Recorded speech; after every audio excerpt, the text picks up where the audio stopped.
Howdy, everyone. This is Socrates, and I am joined by Tyler Jenks of Lucid Investments, and we are going to be taking a look at the gold price action today, as well as a quick look at Bitcoin to see how it stands. And then if we do have time after that, then we will potentially be able to take a quick look at the Turkish lira, which is currently retesting phase 3 of its hyperwave. So without wasting too much time, we can go ahead and get into the charts. It's great to see you, Tyler. How's your day going? It's great. It's very busy. We got a lot of clients that have a lot of questions about what's going on. I wish I had all the answers. I do not, but hopefully I will find some of those answers today. I'm flying a little blind here in terms of looking at the charts we're going to talk about, which I always find rather exciting. So why don't you get started maybe with gold is on everybody's mind right now, and for very good reason. I've spent the day talking with a lot of people that have or want to have a lot of gold. Many of them have had gold for years and years and years and years, and they're just wondering if we are finally on the beginning of a big move. And so I've got some interesting observations that I'd love to make. Why don't you start it off? Alrighty, getting a chart pulled up right now, and then we can jump right in. So 1 second, and I will be sharing my screen. Okay, I am ready now. And I certainly am one of the people that fits into that category of I own a very good amount of gold, and I definitely want to keep it that way. I very much believe in the value proposition of sound money, and that is what attracted me to Bitcoin for the most part.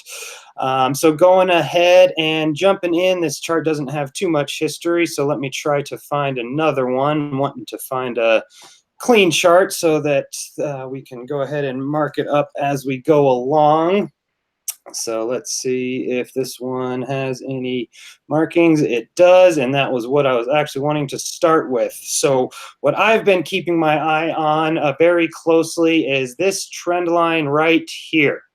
Have had an alert set on it for months and have been using that as my final sort of area to wait for confirmation to go bullish. That's actually, I misspoke there, not my final confirmation. I will be going over that shortly, but my second final, one of my major confirmations for gold entering a bull market is breaking through this trend line here that started at the top in 2011 in August and connects to that sort of dead cat bounce, the lower high that occurred on October 2012.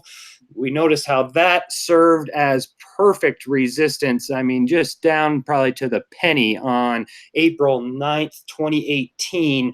So when that happened right there, I became very interested in this trend line. Seeing this action here and then the sell-off that followed told me that this is a very significant barrier. And if we can break through it, then that would be strong indication that a bull market is potentially starting or continuing. You may consider this the start of a bull market down here, the end of 2015, beginning of 2016. Price has appreciated about 20% in that time. So that could easily be considered a bull run here, and that this is a continuation of it. Whereas I'm more viewing this as being locked in a range that started back in 2013, right back in this area. That is where I am really thinking of this thing as being locked in a sideways range. And just forgot about one button that I'm supposed to click. There we go, just to make sure. So for me, I'm not necessarily thinking that this has been a 2-year bull market, even though it has increased in price significantly. I am more just viewing that as a run from the bottom of the range back up to the top. So seeing this trend line get broken back on this action here in the end of January of 2019 had me very intrigued. And then what had me also very interested in sitting up in my seat is seeing how it managed to pull back and into this golden cross with the 50 and the 200 week moving averages. Generally, I'm using these on the daily or the 4-hour, and this is on the weekly. So that's a much longer term moving average and is that much more important.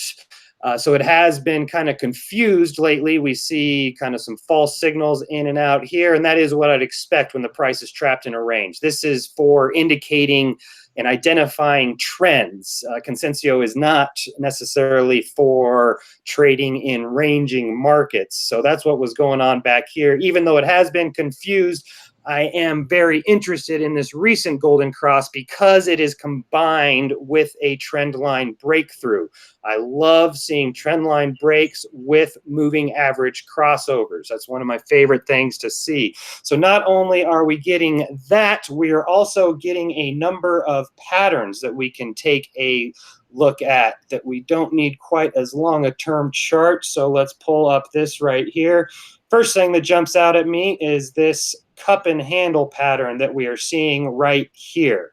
And this is something that is very interesting to me because when the price is attempting or getting ready to break through a major barrier, in this case, the horizontal resistance that has made up the top end of this range that I have been looking at here, when price is going to or is in a good position to break through a major boundary like that, it will generally do so with a pattern.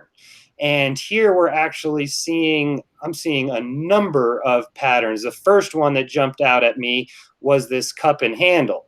So we had this major sell-off back towards the basically kind of back in the beginning of 2018 that found major support and came right back up. And then after we retested 1340 or so, this is where I was looking for this pullback. I made tweets. I was very public about if this thing can support above 1250, it should create a beautiful cup and handle. And it appears to be that that's what happened. And the top of this cup and handle is directly in line with the major horizontal resistance. So looking at basically 1346 up to about 1363 is where I am seeing major horizontal resistance. So that is the zone that we have been caught under. And now we are forming a cup and handle right below it. We tested it here. You know, just kind of think about what is a cup and handle telling us. It's telling us that we tested resistance, pulled back, but made a higher low and a significantly higher low. You want cup and handles not even to retrace 50% of the cup. And that is what happened here. We've got a nice high and tight handle. So for me, that tells me that we tested resistance and resistance held, but support moved up significantly. And if support continues to move up, then I do not think resistance can continue to hold because it has been holding for so long. Now let's take a look at another pattern that could be forming, which is a bit of an ascending triangle. It would look much better if this down in here, back in the end of 2016, beginning of 2017, if this came down and touched right here, it would be pretty much a textbook ascending triangle, which is potentially even more powerful than that cup and handle as it is trying to break through a major area of horizontal resistance. So even though this didn't come down and touch, I still think that this qualifies in my mind. It's still basically what I'm looking at for an ascending triangle is higher lows and horizontal resistance. So what do we have here? Even though it didn't touch this trend line, it's a higher low. Now, what do we have here? It's a higher low from here. significantly higher low. So for me, we've got 1, 2 higher lows and a significant area of horizontal resistance. So even though this isn't textbook with this touch point here, to me, it still qualifies because the basic idea, the basic concept is still at work. We've got higher lows and horizontal resistance, representing a very similar thing as the cup and handle, where support is moving up, moving up, moving up. Resistance isn't moving down. It's kind of weakening, thinking of it like termites eating away at a piece of wood. Every time that we come up, we're eating away at this resistance. And every time we come down to try to eat away at support, we don't. We create a higher low instead. So for me, that is very, very important. Something else that we could potentially label here is a bullish flag, right there. We'll put this one in blue, make it a little bit smaller. So sometimes, and according to Thomas Bulkowski, what he has for his ideal cup and handle is less of a handle over here, and it's more of a bull flag. That's Thomas Bulkowski's ideal cup and handle, and you can find that on the pattern site if you check that out. And he really likes cup and handles that have a more of a bull flag as the handle, and that's really what I'm seeing here. Is this could very easily be a bull flag all by itself. And when you add in this prior action, it becomes the cup and handle. So this right now is painting a number of bullish patterns as it is going up and retesting this major area of resistance. One last thing to show is this bullish trend line that I have been keeping my eye on. Take a look. This started back in 2000, and it was resistance from 2000 to 2006. It broke through there in 2006, supported a throwback, and ever since then, this has been acting as strong support.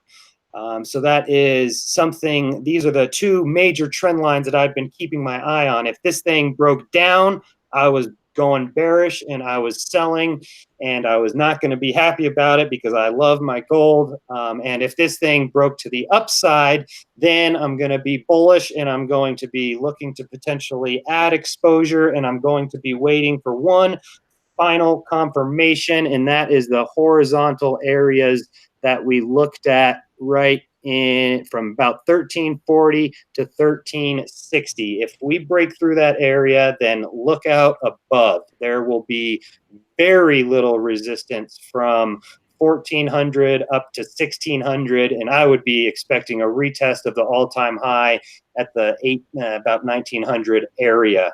So that is my view of gold. One other thing that I wanted to show, I probably said that 3 times now, is the moving averages all getting these golden crosses with the price near it. So we want the price to be pulling into it or near it as it occurs. So the weekly that just happened and we bounced sharply off of it. Taking a look at the 3-day, recent golden cross, price pulled back into it. Taking a look at the daily. This one had the golden cross with the price extended, and it continued to rise. And that's where we tend to shy away because we want it to pull back or be near it when it happens. And we shy away, at least me, with the intention of waiting to buy a 200 EMA retest. So that has been essentially what my plan is when we get this golden cross without the price near it, is wait for these to spread out and then look to buy a retest when we come back towards it. And that's exactly what I've been preaching about Bitcoin. We ran away from those, overextended from the golden cross, and therefore I have been waiting for a pullback to the 200-day EMA to build a big position. So that is what we saw here, and maybe we will see the same thing with Bitcoin. What do you think about everything there, Tyler? Well, there's a lot of stuff there, and all of it I agree with. I will pull up another chart that I was using earlier today. All right, you're ready? Yep. Let me just pull this guy up here. This is the XAU, which I like to use for the gold. And I've got an awful lot of lines going on here, but the one to me at this point, you'll see that a lot of what Socrates had on his charts is very similar. I'm up closer to 1380 with this overhead resistance, this red line, and but I do show this same triangular formation, but it runs all the way out to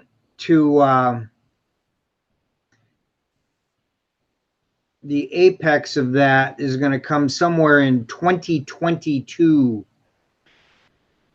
And the reason for that is this is such an enormous pattern. I always like to start at the biggest things I can think of and then work down to see what's happening with the daily. And this is a monthly chart of the XAU spot gold showing all the same lines. Very important that when we broke this trend line after the $1,900 top, we came down, went back up to the underside of it, and then have been dropping ever since, right through today. To me, that's all one pattern, that the bull market that had started many, many years ago, this is 1998. If you want to look at it in hyperwave-ish terms, from 1998 to 2003, we were kind of flatlined at the $300 level. And then we broke out and we moved up into what I believe was a good phase 2 and a phase 3. And then on a monthly basis, a phase 4 that when it broke was a 5, a 6, and we've been in a 7 ever since. That's a very long-term view, folks, and you can't make money on real long-term views unless you understand what you're looking at, in which case we basically bought this breakout between $285 and $325, and we continually added to it over the years in those accounts that would let us do such a thing. And depending on who and when and where, we did it in various ways. But at the same time, when we finally broke this very prolonged 2009 all the way up, this last 2-year period just walked right up this beautiful trend line very nicely. Well, then we came down to what was the old phase 3, and I don't love it. There's only a couple of touches on it, but we're just talking conceptually here. When we finally entered this phase 7, we did come right down on a monthly basis and held it for 2 consecutive months, ran back above it, and started this very important line at 1380 that runs across the top of all the action from 2014 to today. 5 years this thing is held. What didn't hold was the phase 3 line, which broke after about 1, 2, 3, 4, 5, 6, 7, 8, 9, 10, 11 months. Let's call it a year. After a year of playing around this phase 2 line, it broke, came back up 5 months later, retested it, and has been below it ever since. So that ends the funky hyperwave potential of a phase 3. But this thing down here intrigues me and has intrigued me for years, which might be a very good phase 2 with a number of touches on it, that when you run it out here, ends up in the year 2028 getting back to this overhead resistance line. So all I'm saying from a huge 20,000 foot view is this looks pretty good, what we've seen recently, but I am not convinced. So let's start dropping down to lower time levels. First of all, though, let's just take the price off for a second. We're going to run a little longer today because there's a lot to talk about with Bitcoin and other things. But this is very, very important stuff talking about gold. We haven't done it for a long time. As you know, I'm a big believer that one of the very possible, if not probable, solutions to the world debt problem is going back to a gold standard. Saifuddin Ammous makes it clear in his book that if the world does decide on going back to a gold standard, that's about the only thing he can think of that could kill Bitcoin. I happen to agree with that, but I happen to agree that Bitcoin, as does Saifuddin, is the best solution. But we've got a war on our hands, meaning the Bitcoiners, and the chart you are now looking at, which is the gold chart. So I've taken the price off to show the consensio from the perspective of a monthly chart, which I'd never used to actually trade. But I find it interesting that the long term, now this is 30-month moving average, has also turned up.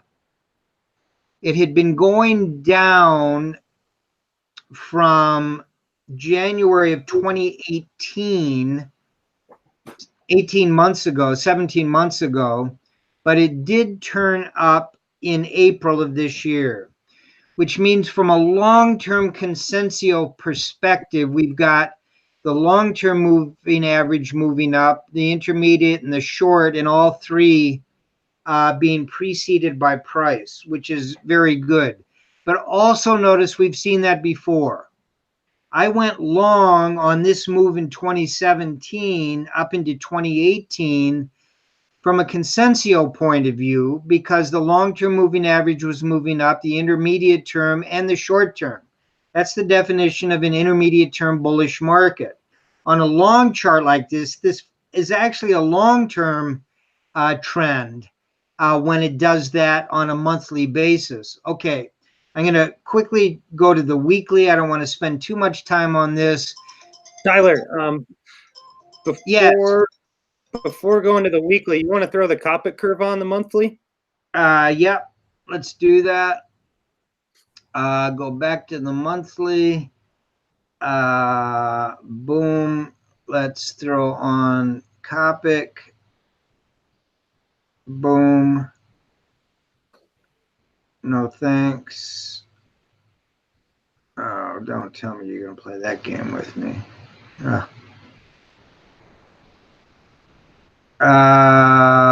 have to get rid of these guys. Unless you can pull it up on one of your charts. I can, or you could get rid of those EMAs, whatever's easiest for you. Yeah, let's just do that. Let's just go boom, boom, boom. And then go back and throw the Copic on. Bum, bada, bum, bada, bum. Boom. There we go. Okay, and the ADX and the RSI. Now the Copic is interesting. This is the monthly Copic.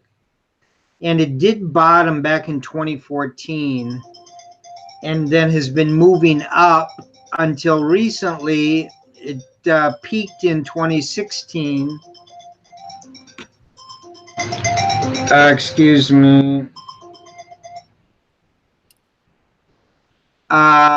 Came down into 2017, back up, back down. Usually the Copic is not this crazy, but when you take a look at the chart, you can see why it's this crazy, because we hit all-time highs and then dropped from 1900 down to 1100, ran back up to 1380, and then it had all this sideways action in between. Notice that on the RSI, we are not overbought, we are not oversold.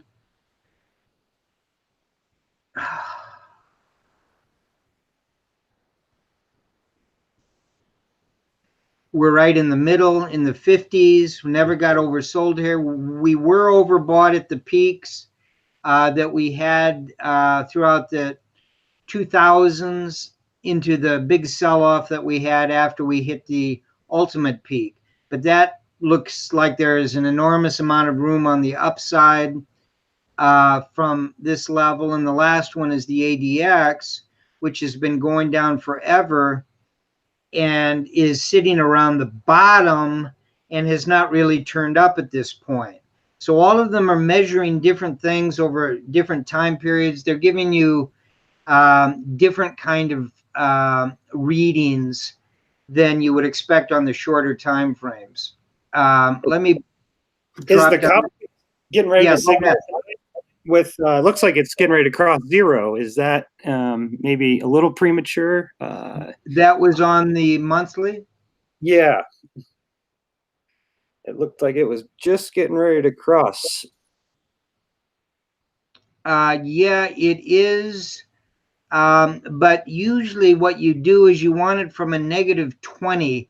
This was an important cross because it went from a -21 through the zero line up to a +20, which isn't really high enough that if it turns down to mean a big downturn. If we had gotten up at 30 or 40 and turned down, that would be a different thing.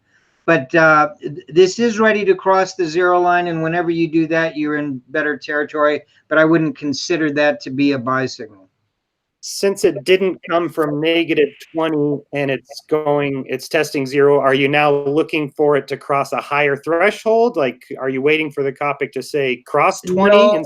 No, I'm actually waiting for it on the weekly and then on the shorter time frame to lead the way. And if it leads the way, you'll notice on the Copic on the weekly, we have turned up. We've turned up below the zero line, and we've turned up from not that high of a drop. We were only at about 13. That's because these moves haven't been that big. This is a significant one because back in 2016, we dropped from 28 on the Copic through the zero and all the way below 20.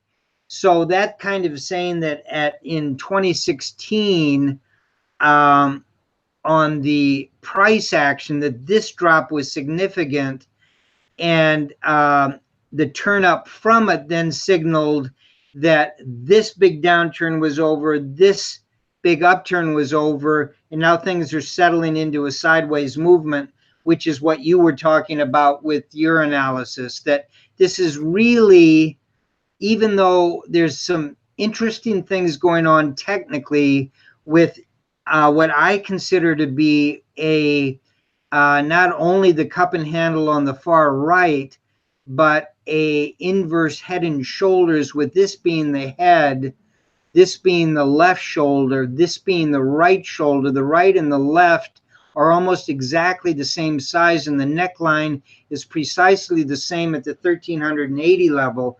That's still another indication that this is a coiled spring. And more indicators, long-term indicators, are indicating that big things are about to happen. But it has not yet given a signal that big things have happened. And that, to me, will not come until we get above this red line. All the way up at 1380, which is above the couple, not by much, but it is above the levels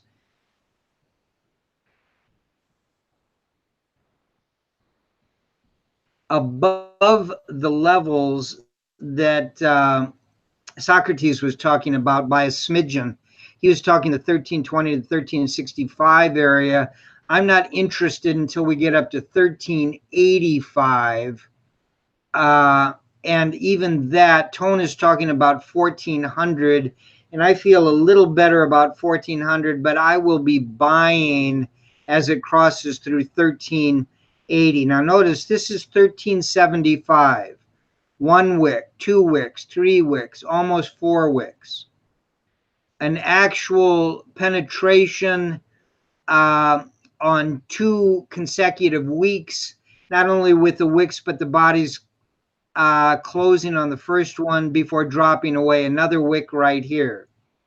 And then this action all the way over here, you could even move it slightly higher, but I like 1380 to 1400. So I would have the same zone from about the 1365 up to the 1400 zone.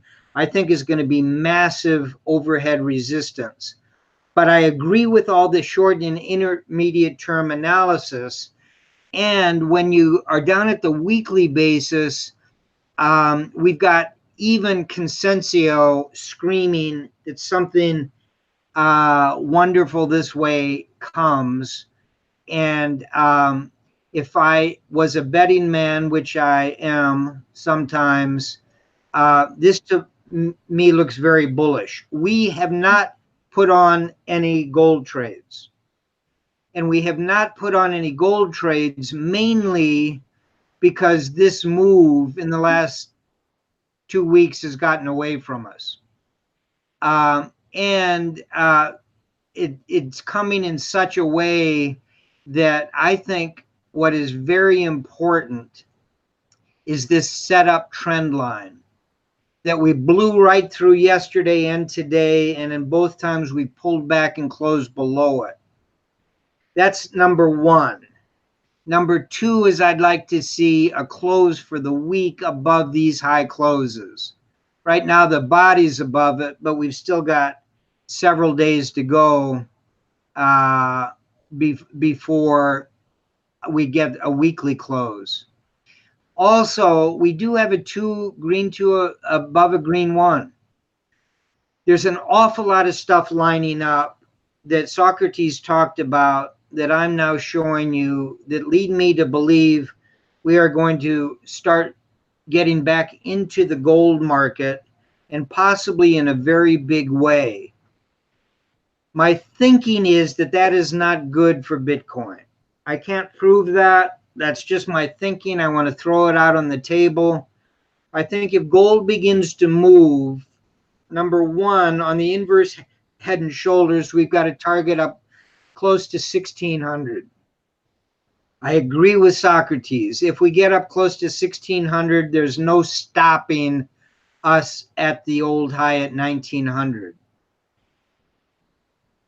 However, I believe if we break 1380 to the upside, we're coming back to test it. I think you're going to have time to get into this trade, if the trade even takes place. I'm 50-50 if this is simply another return to this overhead resistance before turning down, even with all the technical signals that are as strong as they have been over the last 5 years, right here, right now. So the reason we wanted to spend so much time on gold, not this much time, but so much time on gold, is the importance of it in the macroeconomic scheme of things, number one. Number two, the length of time that this spring has been coiled. And we have a lot of evidence that we're going to test the top again.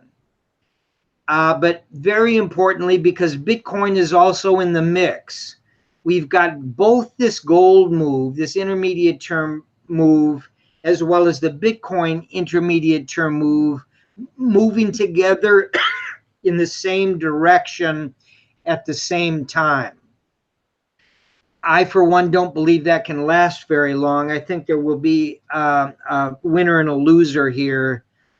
We've got a pullback beginning in Bitcoin. We've got strength in gold. Why don't we take a look at Bitcoin? I'm going to get off and turn it back to my partner. Right. Yeah, I guess that was some fantastic analysis. I really enjoyed that. One thing that I would disagree with potentially is that I do think that gold being bullish is bullish for Bitcoin.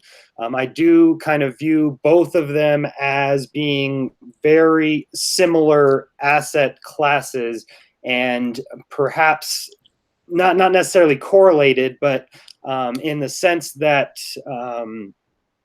gold gold went up from 2016 to 2018 about 25% or so, and that is when Bitcoin really took off into a big bull market as well.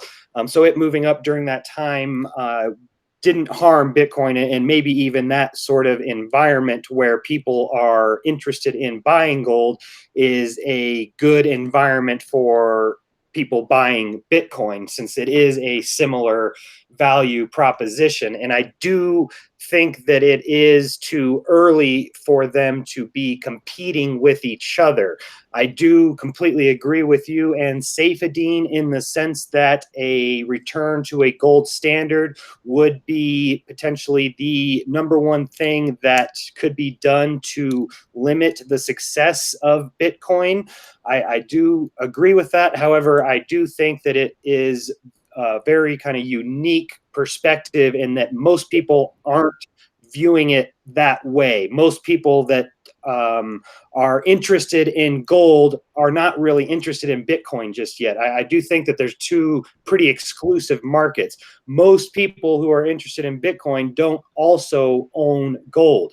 I have always said that if you own Bitcoin and you don't own gold, then you probably don't fully understand what Bitcoin is. And I firmly believe that. So I do think that right now, they're asset classes that can complement each other, in the sense that if somebody is wanting to hedge their portfolio with 10% or so of gold, that they should be potentially putting 1% or so into Bitcoin, and that you don't necessarily have to choose. Money doesn't have to come out of gold and go into Bitcoin for it to go up at this stage. Once gold has a more similar market cap to Bitcoin, which I think could happen on the next big cycle, then I would more be inclined to agree that gold rallying could be bad for Bitcoin. But for now, I think that gold turning bullish and seeing Bitcoin recently turn bullish is something that really intrigues me and makes me wonder how potentially correlated they may be.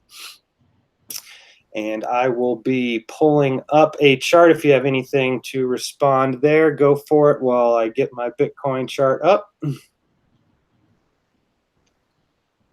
only thing I would say is that for 5 years, gold hasn't gone anywhere, and Bitcoin is gone from sub 1,000 up to 19,000, back down to 3,000. So, and in various points there, they were moving together. In various points, they were moving opposite each other. So, one is $7.5 trillion, and the other's 230 billion. So, one of them is 25 times bigger than the other one, and therefore the gorilla in the room is gold. It is not Bitcoin. So if people believe or start throwing their money behind gold, I think Bitcoin's going to have a lot of trouble. I don't think on intermediate term kind of moves it matters. I'm talking about a longer term perspective.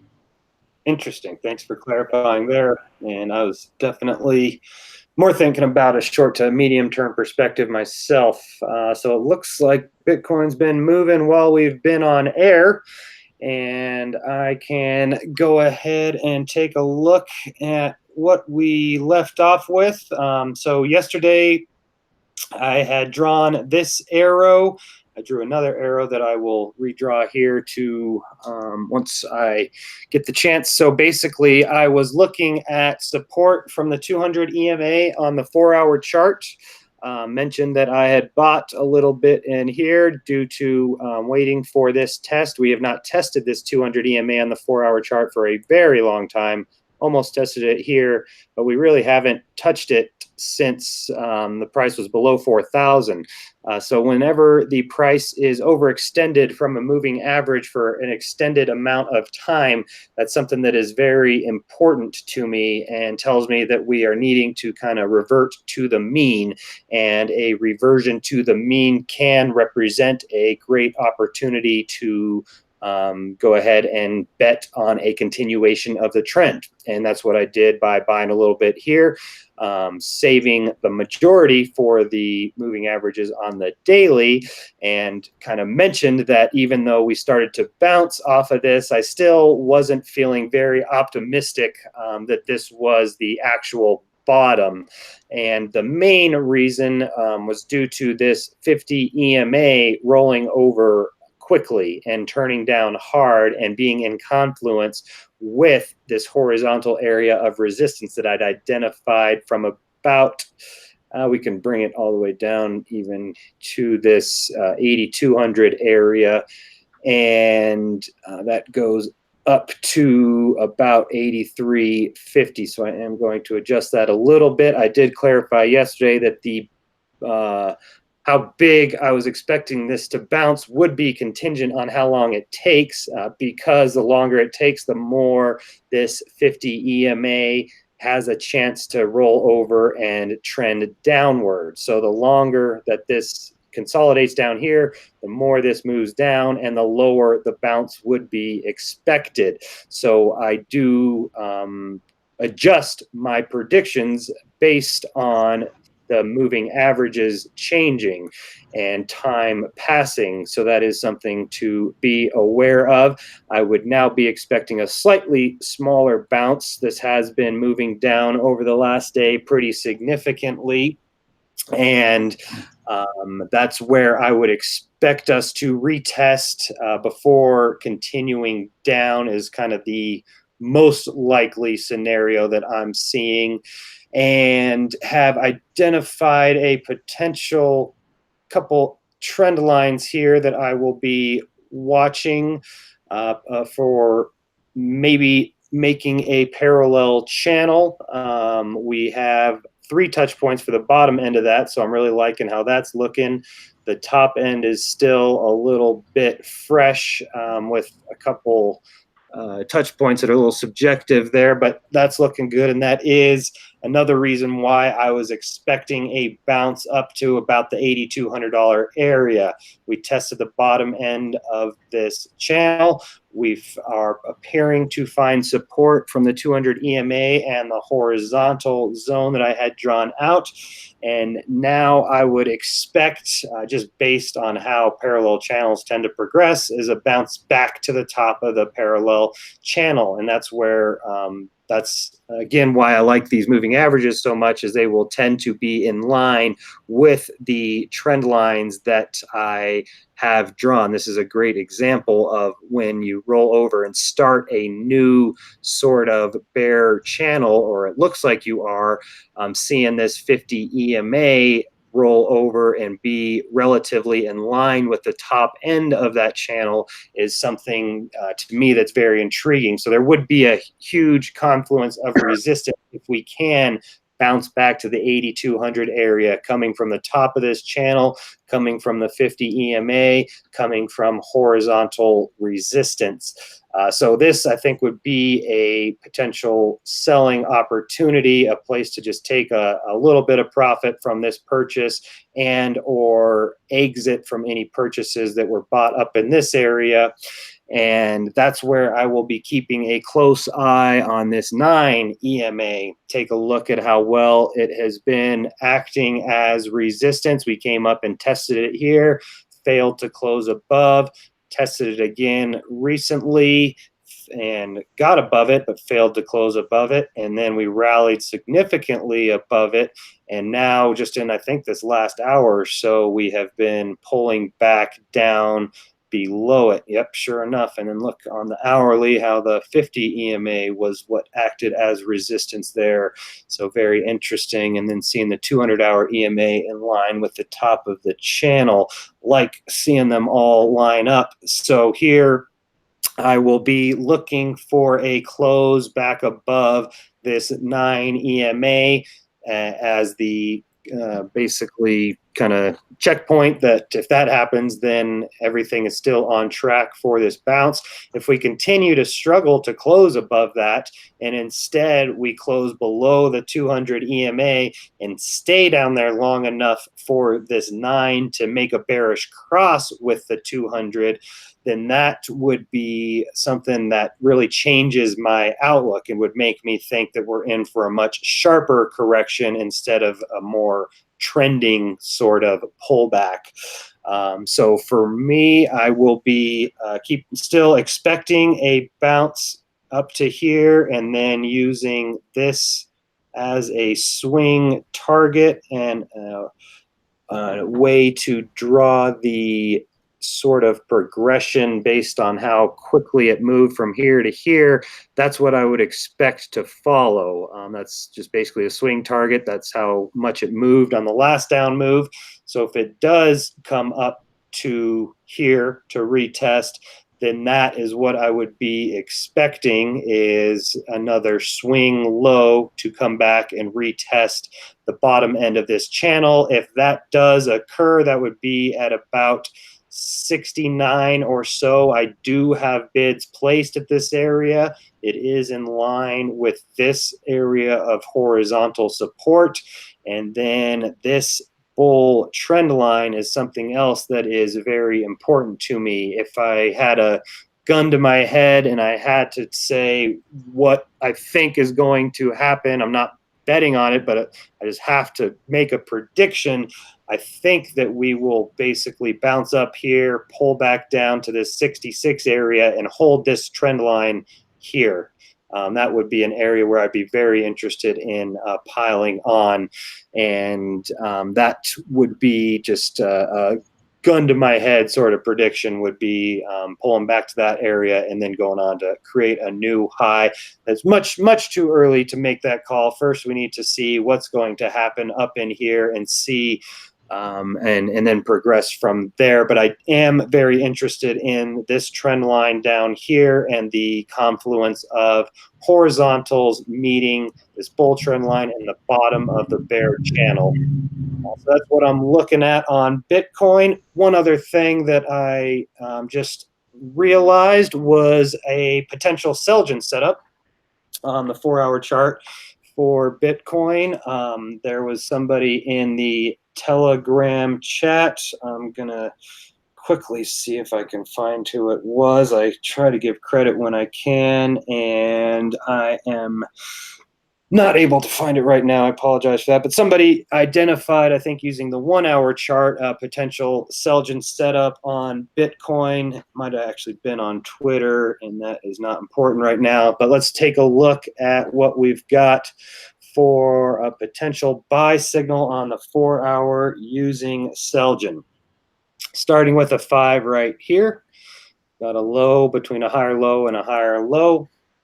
Move up to a 4 here. Nope, do not do that. Okay, moving up to a 4 here. That one's pretty evident. Coming down to this 3 here. Up to a 2 here. And then I can spot the 1 just to the left of that. So this is something that I definitely find intriguing. I think that the Selgin setups and the broadening bottoms do work best on the higher time frames. They are primarily used to identify major reversals, major trend changes. However, I'm not necessarily ready to disregard them on the lower time frames. It's something happening here with these higher highs combined with lower lows that even when it occurs on smaller time frames, I think there's some information that can be gleaned. And this is a qualified buy setup on the 4-hour chart based on Selgin, the buy signal would have occurred right here at 77.95 when this candle closed, which confirmed the 5. The stop loss 1, 2, 3, 4, 5 would just have been trailed. Stop loss would be right about here at 74.39, which is right below the moving average and the horizontal support area. So that's something to me that is very interesting, seeing that I wanted to buy here anyways, just based on this 200 EMA on the 4-hour, and then seeing confirmation with the Selgin buy signal is something that I like to pay attention to and see. The more I follow these types of things, the more I can develop an understanding just intuitively for how often they work and how reliable they are, and potentially seeing a 5 count on top of a 200 EMA could be an extremely reliable setup. That I don't know, but it is something I want to pay attention to and be aware of. So that is my analysis there, and we are definitely run a little longer than we were trying to, but I will stop the screen share and let you take over unless there's anything that you wanted to comment on before I stop sharing my screen. No, I like all of that, all of the analysis on the shorter time frames, which is the way everything starts. You know, you can't get a daily doing anything unless the hourlies, the 4 hours, the 12 hours have set it up. You can't get the weekly doing anything unless all the days making up the week have set it up. You can't get a monthly doing anything, etc. So it all starts with the short-term stuff. With a lot of things, I'd like to start at the other end and look at the long-term stuff in order to get the perspective of how important is the information that I'm getting from the short or the less long intermediate telling me. And are they just telling me a short-term story? They're telling me something bigger. And it's difficult to assess that through a microscope, a lot easier through a telescope. With that, I'm going to just bring up a real quick couple of observations on the longer term time frames, mainly because I was on the phone today with a number of clients talking about this. So let me just quickly go over to here and just pull this guy up. This is, you can go longer than this, but no reason to, in my mind. All of the information and all of this movement comes from all of this stuff going back here, including the little tiny pops we had before. Big percentage moves, but little tiny pops, nickels and dimes. We get into the quarters and halves as we start building up pressure, and then we get into the big dollars on this move up. And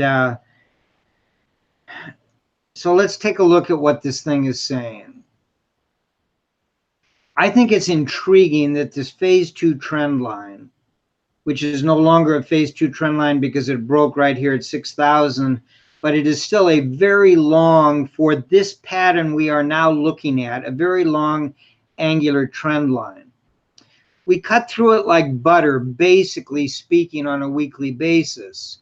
We closed above it on its first attempt. We blew above it on the second attempt. We held above it on the third attempt. And then Fu Manchu pulled the lever and down we go, back below that.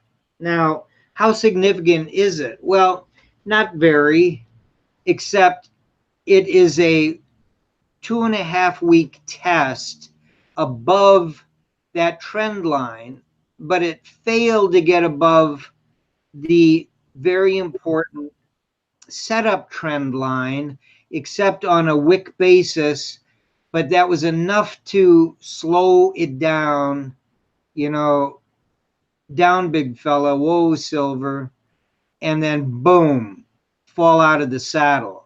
So the big picture is that there's a lot of things going on the shorter time frames. But the big picture is a running start, building up speed, tremendous candles, lots of volume, lots of hoopla, everybody running from the left side of the boat to the right side of the boat, and then boom, running into a brick wall, it would appear, at least for the time being. So that's the first big observation that I take from it. The next thing is, even though I just said that, the long-term moving average, 30-week moving average, is moving up and will begin to accelerate. The intermediate term is moving up and is moving up very sharply. The short term is now moving down, and the longer this action stays down close to the intermediate term moving average, the higher the probability is the short term is going to cut through it. We do have to get below that short term, that intermediate term moving average, but it's not going to be a difficult thing to do if we just hang around. We don't have to go up, we don't have to go down, we can just hang around after this sell-off. And this 3 candle is hanging around. It's just eating up time, and it's eating up time below this 30-day moving average, so that the short term has already crossed the 30-day moving average. The intermediate term is way up here saying, wait, what's going on? What the heck? What did I miss? And it won't take long before that gets into the action. So the bounce back theory that a lot of people have, that we can get back up somewhere, in the 8,000, 8,200, is reasonable, but it begins to lose weight for me as we get down to lower and lower time frames. The 4-hour, basically, it's never good, I think, after big sharp drops, to go sideways. After big sharp drops, you'd like to get back into the action quickly, test the declining trend lines. This thing is coming down. Let's see, we're on a 4-hour basis. It's coming down at a good clip. Pretty soon it'll be down here somewhere. So net, I haven't changed my mind from what we talked about yesterday. I was thinking we could get a bit of a better of a bounce than what we've seen. I don't think it's good to be closing this candle if it stays down here another day or two, at the lower than the middle of the candle, and the middle of the candle is below the trend line. So we need to get going if we're going to get some kind of a pop more than just what we've seen so far. That does not say that I don't think that can happen. I do believe that it will. I am still very interested in this 6,000 to 6,800 level as a place to begin buying with a lot of confidence. I know Tone disagrees with me on that, but I kind of heard maybe a however in his voice when he really took a look at this $6,000 to $6,500 level as enough of a drop from the 9,000 area down to the 6,000 area, 33% drop, to qualify for his potential pullback. And then the fact that we've got this green line that has been there forever as support, I think will still show support. If it cannot, if we do get down into the low 6s and we can't hold that, then I think we have to go quite a bit lower before we find a buy point. And with that, we've blown through an hour, and I think we've covered the 2 main things that we wanted to cover. However, I know Socrates has been talking quite a bit about the Turkish lira, and we have a number of followers that are very interested in it also. So I'm going to go off screen share and see if he wants to pull up a quick chart of that. Absolutely. I'll keep this as brief as possible, and there really isn't a whole lot to talk about other than the hyperwave as I have it drawn. So let's take a look. And I've actually, instead of doing it all over again, I think I've got a chart here that I can pull up.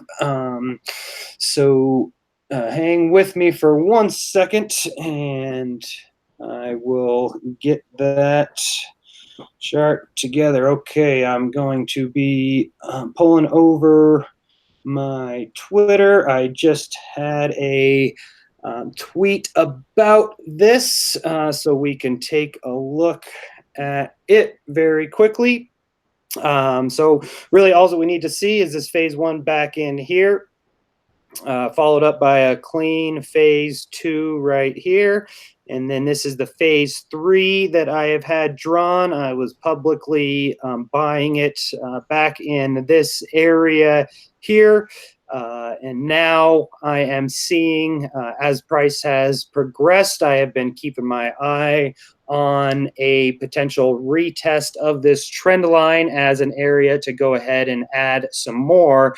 And that is what is occurring right now. So it is Wednesday, and the price is testing this phase line. So that presents potentially a couple opportunities. According to Hyperwave Theory, the best time to go long on a hyperwave is on a retest of phase three. The reasons for that being is that it's a high probability of success, and it is a tremendous risk reward opportunity. So if we look at entering right in here, which is where I am at about the 573 area, that would give us a 85% expectation that this would go on to enter phase four. And another 15% of the time, we would expect phase three to be broken down before it enters phase four. And for phase three to break down, all that needs to happen there is a weekly close below the phase line. So if we're entering right here at 573 and our stop loss is a weekly close below this phase line, that doesn't represent a whole lot of risk. There's only a couple of trading days left in the week. The Forex markets should have just closed on the majority of exchanges. And now we have 2 days, trading days left before this week is over. So the question would be, in terms of risk, is how far can this thing fall in 2 days if it was going to close below this phase line? Now, anything can happen in the matter of a couple days. I mean, there's no telling how far it could fall, but just being realistic and trying to understand what the risk reward is. If we're entering here and we've only got 2 days to wait before being stopped out with a close below, I would expect that to be in the 520 to 540 area, worst case scenario, due to the prior areas of support. So worst case scenario, I would be expecting about a 10% risk. And if we enter phase four, we should be on the lower end returning 2x from the high of phase three. For the large majority of times, phase four will return 100% above the prior all-time high of phase three. So here we've got phase three all-time high is currently slightly above $7. So if this does enter phase four and return on the lower end of 100% of phase three all-time high, that would be about $14 or so, which is going to provide a risk reward that is just tremendous. It would take me a minute to calculate. I'm not going to go through that. You're looking 10% risk and maybe a 300%, something like that, reward. I mean, you're probably somewhere in the range of 25 to 1 on the risk reward ratio, which is why buying phase three retest is so powerful. It gives you a high probability of reaching your profit target and not getting stopped out. And then when you do get stopped out, the risk reward is such that you could lose 15 to 20 trades in a row and still end up profitable in the long run. That's rough math off the top of my head, so forgive me if it's wrong, but that should be pretty accurate. So this is something I've been keeping a close eye on and trading actively using the rules of Hyperwave, and this is now signaling another entry and is also telling you to be on edge, be sitting up in your seat because you might be getting right back out in the next couple days. If this thing does close a weekly candle below this trend line, then that's it. The Hyperwave's done. It's one of the 15% that is not going to enter phase 4 before breaking down phase 3. So that's what I'm seeing there. Anything to add, Tyler? No, that's some great stuff, Socrates. Thank you very much. Thank you all for listening in. These are the most exciting markets I've basically seen in my career, and I've been through some doozies, as you all know. But the implications of what we're seeing in Bitcoin, what we're seeing in gold, what we're seeing in the U.S. stock market, U.S. economy, and even pulling up things that run counter to the dollar are very interesting, like what we're seeing in Turkey. So thank you very much, and we will be doing this again probably tomorrow. All right, thank you. It was great to chat with you, and I will look forward to talking with you again soon. Okay, terrific. Bye-bye.